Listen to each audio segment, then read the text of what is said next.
the third marking that the scarlet cord represented was how Rahab's decision to make this deal, to protect and to really watch out and help these Israelite spies, what this did was it marked a change in Rahab's future. See, by Rahab being adopted into the family of God, being adopted in the Israelite nation, by helping the Israelites, it completely changed and altered her entire family tree.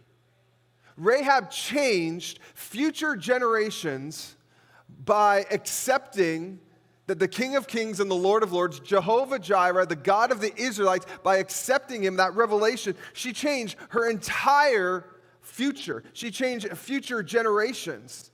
Rahab went from a life of sin and a life of shame to becoming an ancestor to the Messiah. What a story of God's love, grace, and compassion.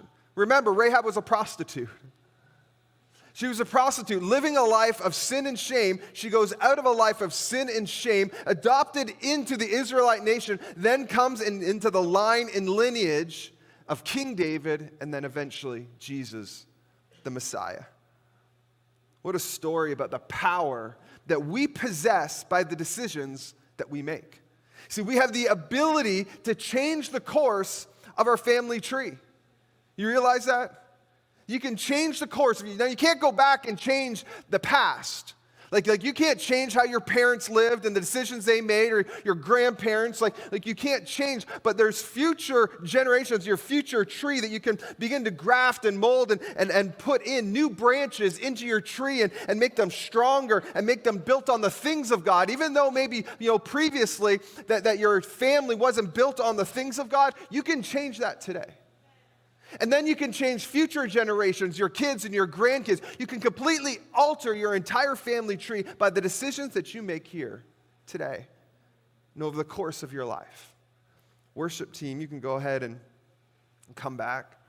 See, we love watching movies, or maybe you like reading books. My daughter is an avid reader, and I do not like watching a movie of which a book she's already read. Because then all she does is complain about the movie and how bad it is compared to the book.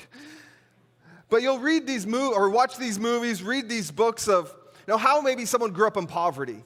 It's a fiction, usually, or maybe there's some true stories you'll read and watch. And they grew up in poverty, and how a mom or a dad sacrificed so that their son or daughter could get through high school, maybe go to college, change their family's economic status for future generations. And it's usually a feel-good story, as it should be, right? We live in the greatest country in the world that gives us opportunity to change our destiny and change future generations. But there's something that's far more important than our economic or social status. It's our eternal status. See, your decisions on how you live today will impact your future generations that are going to come up behind you. So what are you leaving for your kids, for your grandkids? And generations to come? What kind of example are you leaving? What kind of branches? How strong are the branches that you have in your family tree that your kids and grandkids are going to be able to build upon? What are they going to get from you? What are you leaving behind for them? See, we have an obligation and a duty to leave them something, to tell them about the goodness of our God. Not just about the goodness of God and what He's done. We can read about amazing stories, how God changed the lives of disciples, of men and women, prostitutes, now in the lineage of Jesus. And it's a book is filled up of stories of lives changed, and it's good, and they need to know it and learn it, but also you need to share about how God's changed your life. Do you share with your kids what God has done for you? Because Psalms tells us, 78 verse 4 says, we will not hide them from their descendants. We will tell the next generation. We're going to tell the next generation the praiseworthy deeds of the Lord, His power and the wonders that He has done. Psalms tells us, hey, we need to pass it on. We need to let them know, the future generations, and what God has done. Rahab altered her future by acknowledging and praising God.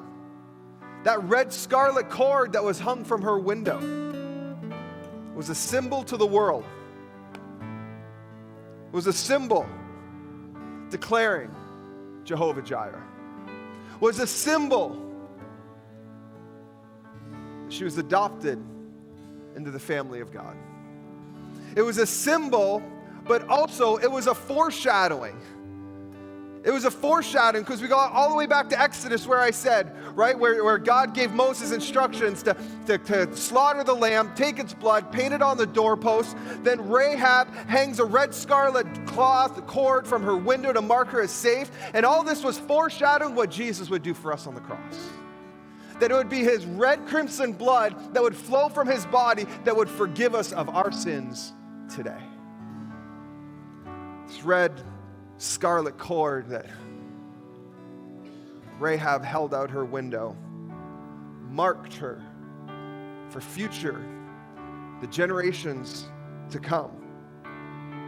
How have you lived your life? How are you living your life today?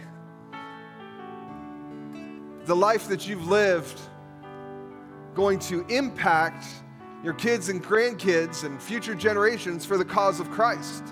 See, you have the ability to change your family tree moving forward. What does your family tree look like today? How is its branches spread out? What are its branches built on? How strong and thick? What are they made of? Maybe you need to take a look at your family tree and start grafting in some branches that are maybe built on the things of God because they haven't been before. And that's not your fault, but you can change that today. You can change your family tree and what it looks like and the branches and what those branches are built on. Are they built on the things of God? And if they weren't previous, then that's not on you, but now it's on you to change it for the future. Every generation has the ability to change their family tree. Every generation is changing their family tree. You're changing it whether you realize it or not. How you live your life, you're changing your family tree. The question is how are you changing it? What is the change what is that going to look like? What is your family tree going to look like when your life is over? What is your family tree going to look like? We need to be thinking about what is it that I want to leave for my kids and my grandkids? What is my family tree going to be? See, the Rahab, a woman who was lived a life of sin and shame, but because of her choice to declare Jehovah, right, the God of the Israelites, her God, it marked her as safe, marked her as adopted into the family of God. And it changed her future. It changed future generations and put her in alignment with the will and purpose of God. And here, this Christmas season, we are able to look back and read in Matthew chapter 1, the lineage of Jesus, and there we see Rahab in the lineage of Jesus.